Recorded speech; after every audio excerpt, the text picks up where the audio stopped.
ആ ചെല്ലാൻ പറഞ്ഞു.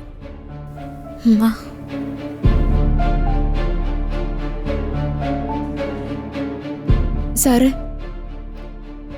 ഇരിക്കും.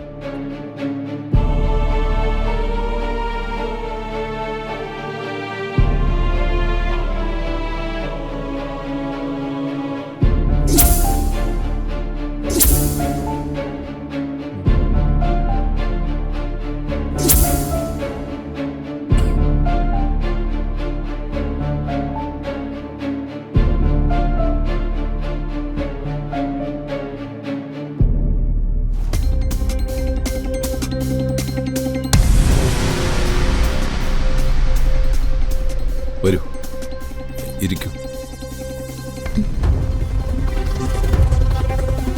സർ. ആ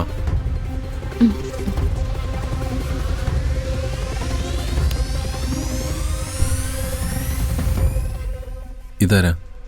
ഞങ്ങളുടെ അയൽപ്പക്കത്തുള്ളതാ. എന്റെ പേര് രാധിക. ഞങ്ങളുടെ അമ്പലത്തിലെ പൂജാരിയുടെ മകളാ, ദേവനാരായണൻ തിരുമേനിയുടെ.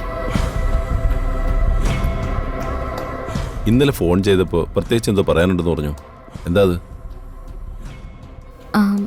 സർ, ചേച്ചിക്ക് മോനെ ഇവിടുത്തെ ചികിത്സയിൽ നിന്ന് മാറ്റിയെ കൊള്ളാന്നുണ്ട്.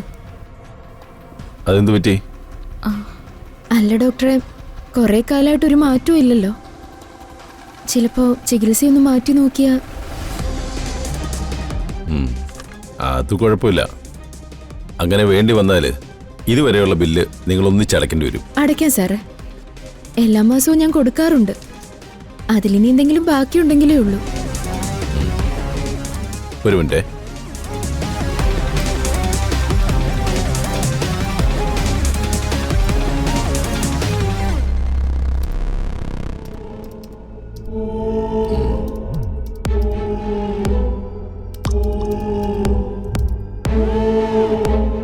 ബില്ലനുസരിച്ച് ഏകദേശം ഒരു 3 ലക്ഷം രൂപ നിങ്ങൾ അടയ്ക്കേണ്ടി വരും. എന്താ സാറേ പറയുന്നേ? 3 ലക്ഷം രൂപയോ? എന്നാണ് റെക്കോർഡിൽ കാണിക്കുന്നത്. കൃത്യമായ സംഖ്യ അവിടെ അക്കൗണ്ടിൽ വിളിച്ച് ചോദിച്ചാലേ പറയാൻ പറ്റൂ. സർ, വേറൊന്നും തോന്നരുത്.